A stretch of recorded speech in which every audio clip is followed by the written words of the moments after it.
Hi guys, welcome to today's class. Please check previous video for the corset we'll be sewing today, and don't forget to click the subscribe and like button.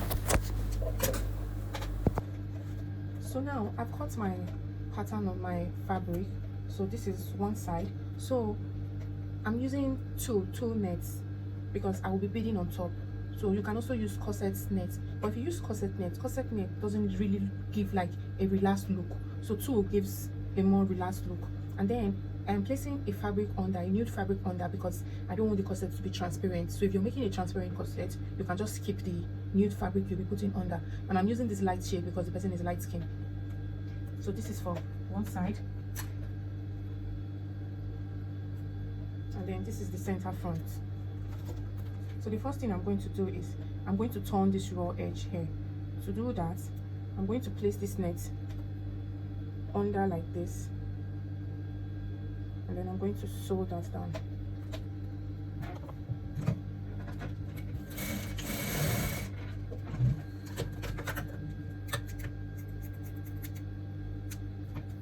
So after making that stitch, I'm going to turn the net over to the right side.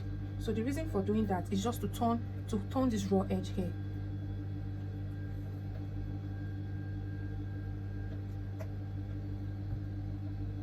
So the next thing I'll be doing now is to join this side together. So normally you join right side to right side when you're sewing, but we are not lining this, we're not using any lining. So I'm not joining right side to right side together.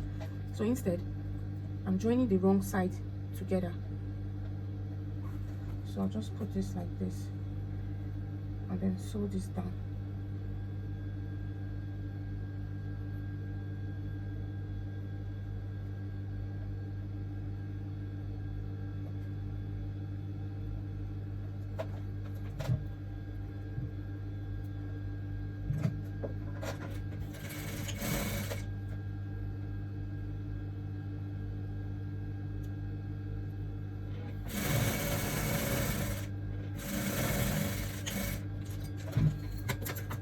So after sewing that, I'm going to trim this off just to make sure I don't have any bulky fabric under there. So now we've attached one side. So the next thing I'll do now is attach the other side. So now I've joined the two sides to the center panel. So now this is the front, right? So now we need to get rid of these raw edges. So what I'm going to do is I'm just going to cover that up with my boning channel.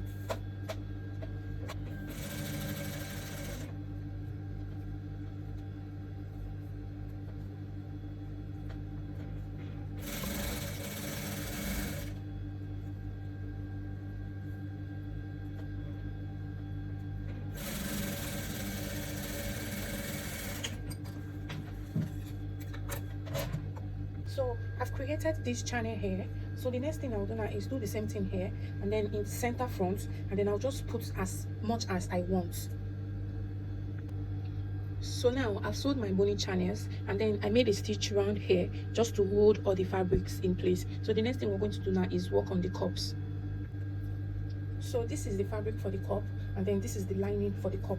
So now the first thing we're going to do is close our darts. So to close the darts, I'm going to just fold this like this, and then make a stitch. What I'm trying to do now is sew this place together, and then sew this place together with the half inch allowance that I added when I was cutting it.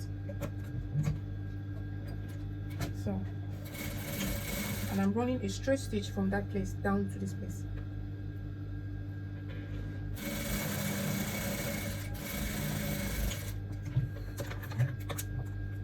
So after doing that, now we need to close this dart here.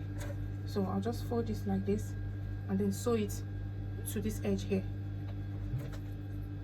So I'm taking more here and then less here, so I can just take like half inch here. So when I get to this point, I will reduce my half inch.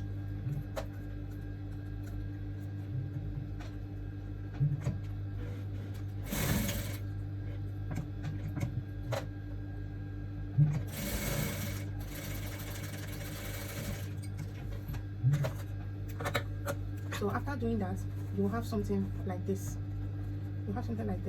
So now I'm going to do this for the other side. You know, this is for one cup now, so I'm going to do the same thing for the other cup and then for the lining too. So I've sewed all the cup pieces together and I've ironed them. So when you're ironing, you know this is curved now. If you place it flat like this and iron, the iron will flatten it. So what you do is when you want to iron, you use a burst ham to iron it. If you don't have a burst ham, you can use your cup. Just take fabrics like this, put it down, put your cup on top, then place this on top, and then you iron with your steam iron. So that way you can still maintain the curve. I'm going to sew the cup to the main fabric. This is the main fabric, this is the lining. So I'm going to put my main fabric on top of my cup. So I'm just going to sew a little on top of the cup.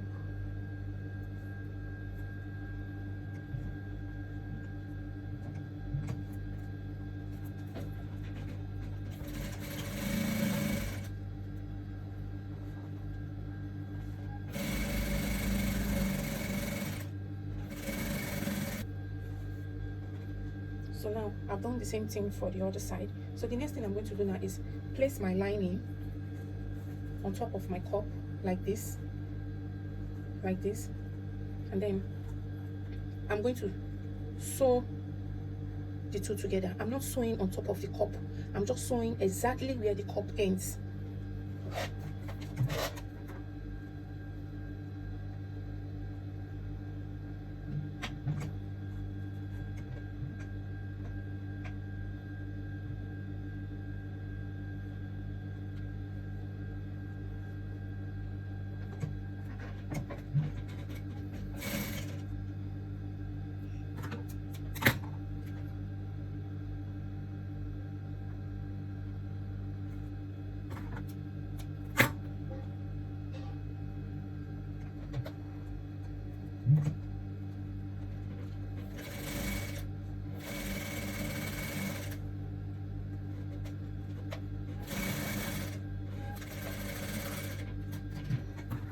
So after that, I'm going to trim off this excess.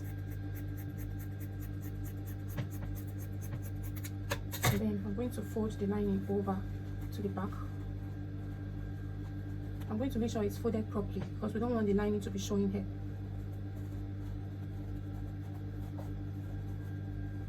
So when you fold this over to the other side, so now you're going to make a stitch to hold these two fabrics together.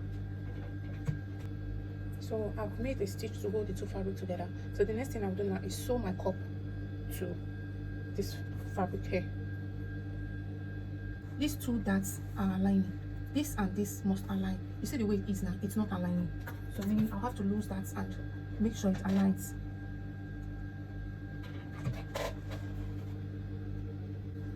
So to make sure it aligns, I'm going to place it like this. So now it has aligned. So all I need to do now is pin that point down. Just fold it over.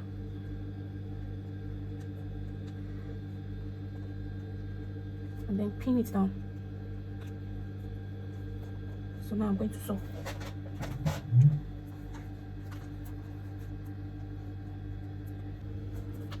So I've joined the two sides of the cup and this is what I have. So now you see that we did not line this corset. Now we are not lining it, but we have a raw edge here.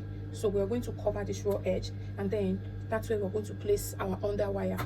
So now to cover this raw edge, I'm going to trim this excess fabric here. I'm going to trim it and just leave a little bit of it so that when we sew the fabric we're using to cover it on top, it doesn't look bulky under. So now I've cut a plain fabric. So what I want to do now is use this plain fabric to cover this place. So to do that, I'm going to fold it like this, place it on top like this. I'm going to sew it in a way that this stitch here is not showing. So meaning I'm stitching just before this stitch here.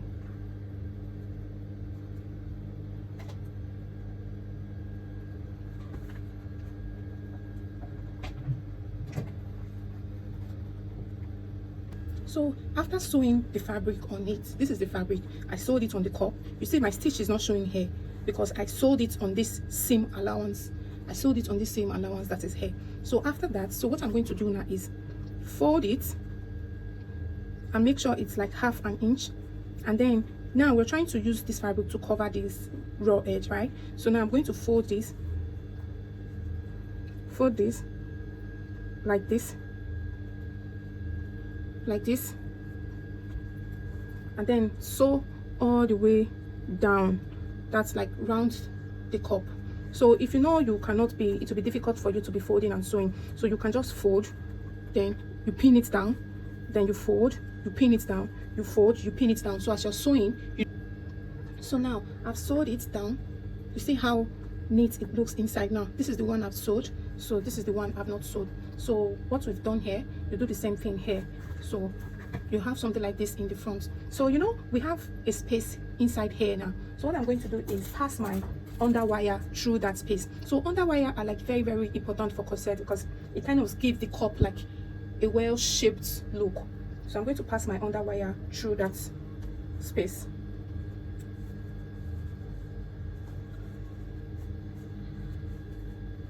So I've passed my, you see with the underwire, you see how curved it instantly looks. So what you're going to do now is replicate everything we've done here to the other side for the front, and after that we'll move to the back.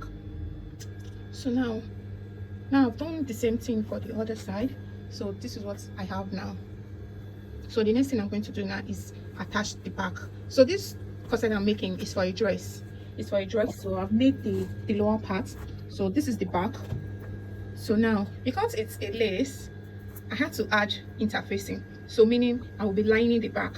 So I've cut this is my main fabric, so I cut the same thing for my lining. So this is not an asoebi making class, this is a corset making class. So after you've made the front of your corset, the next thing you do is attach the back. So remember, you are not attaching the back this way, you are attaching the back the same way we joined this middle here. So meaning you are joining the wrong side and the wrong side together. So the raw edge you have here, you cover it up with a fabric like this. You do the same thing for the other back, for the other side of the back. And then for the top here, you do the same thing. You cut a plain fabric like this and use it to fold this front here. You do it for the other side, and then you attach your eyelets. Before you attach the back, you need to remeasure. So you place your tape, you measure the underbust to make sure you have the exact underbust measurement you're working with. You measure the waist to make sure you have the exact waist measurement you are working with. Then you measure the bust so you would know the excess that will remain here that you need to cut off.